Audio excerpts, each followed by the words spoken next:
Hey there friends, welcome to the Peacock Homestead, and if you're new here, my name is Elizabeth and my husband and I live in upstate New York, and this week it has been single digits. It's been super cold all week and it's been in the negative as well, but we are handling it okay. We're used to the weather this time of year and the goats seem to be loving it. And the chickens, not so much. They're stuck inside. They won't step a toe out yet until it reaches a double digit. We're just making sure they're warm and cozy and have plenty of snacks to make all those beautiful eggs. Since it's been so cold and dreary out, I wanted to take a little bit of spring and summer and put it into my meals. And also using my homemade cheese for this meal. So on this night, I decided to make a pizza using my mozzarella cheese that I made with raw milk. I have my dough that I had prepared and thawed out that was in the freezer. So I'm just getting that on the pan. I did grease the pan with some butter. You can use anything that you have on hand, like butter, or if you have bacon grease or beef tallow, or even coconut oil to grease the pan. I just use whatever I have on hand. And this is a little half pint of spaghetti sauce that I had used. I can use spaghetti sauce, or sometimes I've used salsa for the base of my pizza. I just saw this little jar of pasta sauce on my shelf, so I wanted to just get that used up. And here I have some brown sausage. We've been using that a lot in our pizzas, sausage or even hamburger sometimes. And we'll also use chicken when I make ugly chicken pizzas, and of course pepperoni. So this is the cheese that I had made in the last video. It doesn't shred very well, but that is okay. I'm going to do my best to shred this up and get this on the pizza. I did notice when I was shredding it that it was kind of peeling off just like a big cheese stick. So I just decided that I was going to pull them off in layers and actually kind of break that apart there. And that would be plenty for that pizza. So I can use the other half of cheese that I have left over for a quiche or something, or anything that needs mozzarella cheese. I love using leftover cheese for different meals and making a new meal with all of my leftovers. And then for the topping, I just chose olives because that was what was in my refrigerator that needs to be used up. We'll use green peppers or onions. It just depends on the night. I didn't feel like going crazy with toppings, so I just plopped on some green olives with blue cheese. I do love different toppings, so sometimes we'll have ricotta cheese with broccoli, and we'll have a Canadian bacon with pineapples. It just depends on the day and what we have on hand. This turned out super delish, and I was loving it because it was really stringy. And it actually stores very well in the refrigerator because I love having pizza for lunch.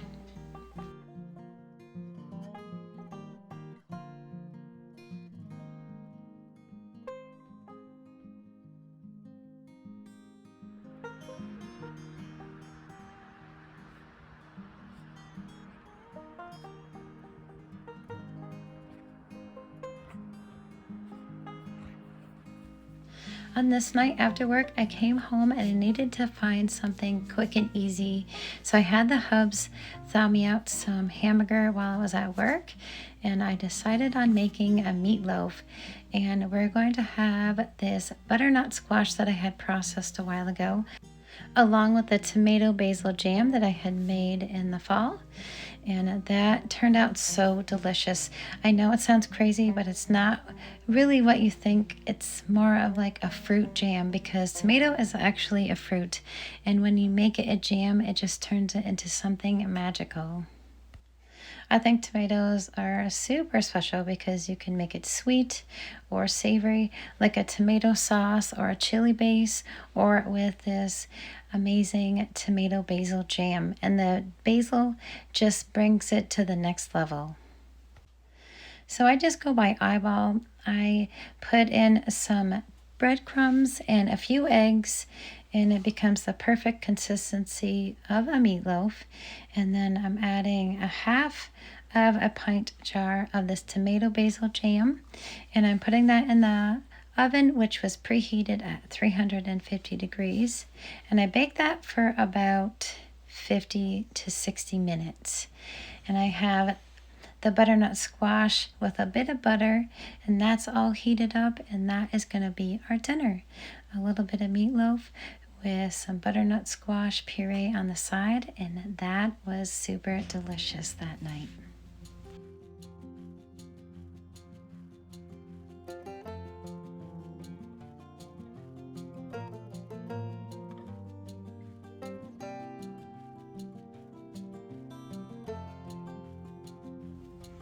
On this night, I had the hubs thought some sweet Italian sausage, so I'm popping that in the oven.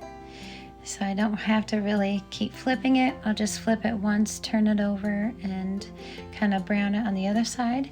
I also took out some beans from the freezer. These are the beans I got from the Amish food auction, and I have some frozen carrots and garlic scapes from the garden. And I also have some noodles that I had made a couple of videos ago, so I kind of crunched them up to make them rustic, and I needed to use them up.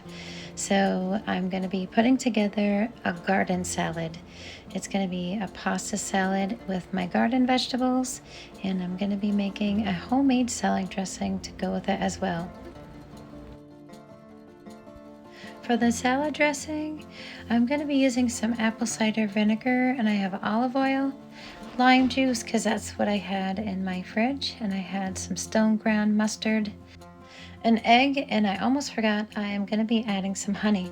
So it's basically a honey mustard mayonnaise.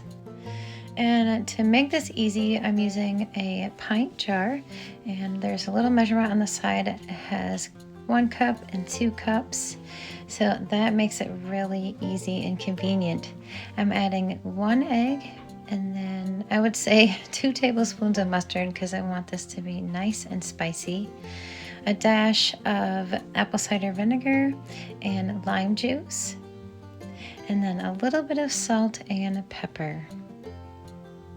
And the great thing about making your own dressings and mayonnaise, you can add whatever spices or ingredients, however you want to flavor it, as you want. So right here, just to sweeten it up just a little bit, I'm adding about a tablespoon of honey. And the other great thing is I'm using my jar, and I'll be able to just mix everything up in my jar and store it in the fridge. It's always really good to label your jars because it's good for about a week and a few days.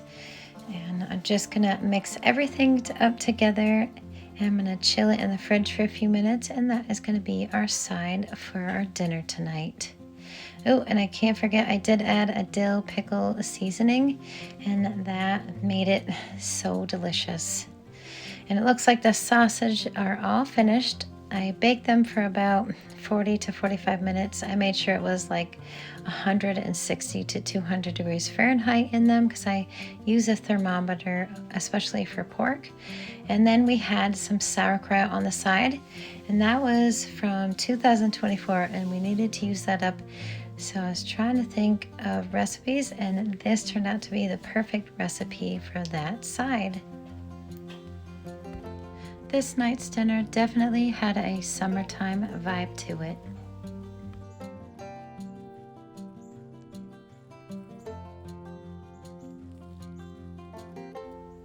For this week's sweet treat, we decided to dig into the pantry and pull out some of these peaches from 2024. They needed to be used up, so I was thinking we are going to be making a strudel / crumble. It's pretty much going to have oats in it and cinnamon. It's going to have a little bit of vanilla extract, plenty of butter. I'm putting a whole stick of butter in there, and a bit of sugar. So I'm going to drain off these peaches. I have 2 quarts, and I'm probably going to be drinking that or using it for something else. in my baking and whatnot, but I'm not going to let that go to waste. So I'm going to pop that in the fridge, and I'll think of ideas what to use with it. I'll probably use it for cooking oatmeal is probably what it's going to end up being used for.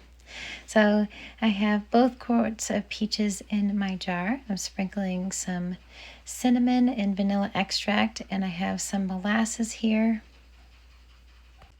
It's definitely sticky business when you're working with molasses, but I don't feel like making brown sugar, so I like to just add everything all in the same bowl. Then I'm adding a handful of oats. Those are just quick oats, and about half a stick of butter in the mix, and I'm going to reserve the other half for the crumble. I'm adding a bit of sugar. I would say about 2 tablespoons of sugar into the mix, and that'll be sweet enough. I'm also going to be adding just a bit of flour. I would say 2 tablespoons of flour to that to get it all thickened up with the sauce. And for the topping, I have that half a stick of butter that I reserved, 2 handfuls of oats, and about 1/4 cup of flour and 2 tablespoons of sugar. I figured that would be enough sweetness because it had all of that natural sugars in the fruit. And I'm also going to be adding a cup of blueberries, so that's just a half a measure cup, and I'm adding 2 of those. I'm sprinkling that on top, and then we're going to add the crumble.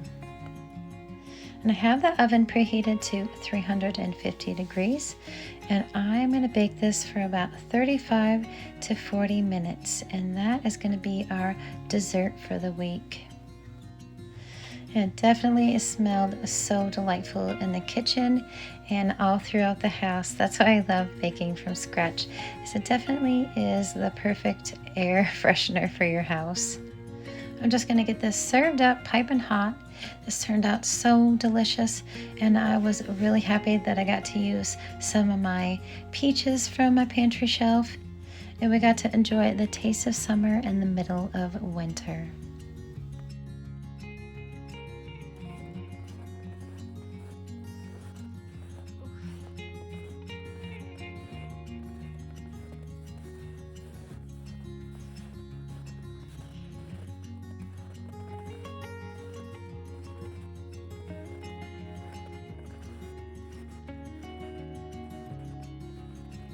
Even though it's bitter cold outside, the hubs and I really do enjoy winter. And that's actually enjoying the little things like a cup of hot cocoa. And I wanted to show you how I use the reserved juice from the garbanzo beans that I had canned. And I've seen a whole bunch of other people do this as well. Jessica does it over at the Three Rivers Homestead. And I love the idea, and I love the non-waste in this sweet treat, and I thought it would be a great idea to show you guys as well. So I whipped up the garbanzo bean juice in it.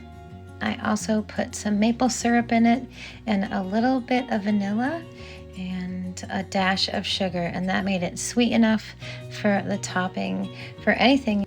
We treat it just like you would a whipped topping for any dessert, and especially for this delightful homemade hot cocoa. So to make this hot cocoa, I just use a level tablespoon of cacao powder, and I'm just sweetening to taste with this maple syrup. And I'm gonna get that all mixed up, and I did add a little bit of half and half just to cool it off a little bit because it is piping hot. And then we're gonna add a couple tablespoons of this whipped topping, and then we are going to enjoy on this really cold day.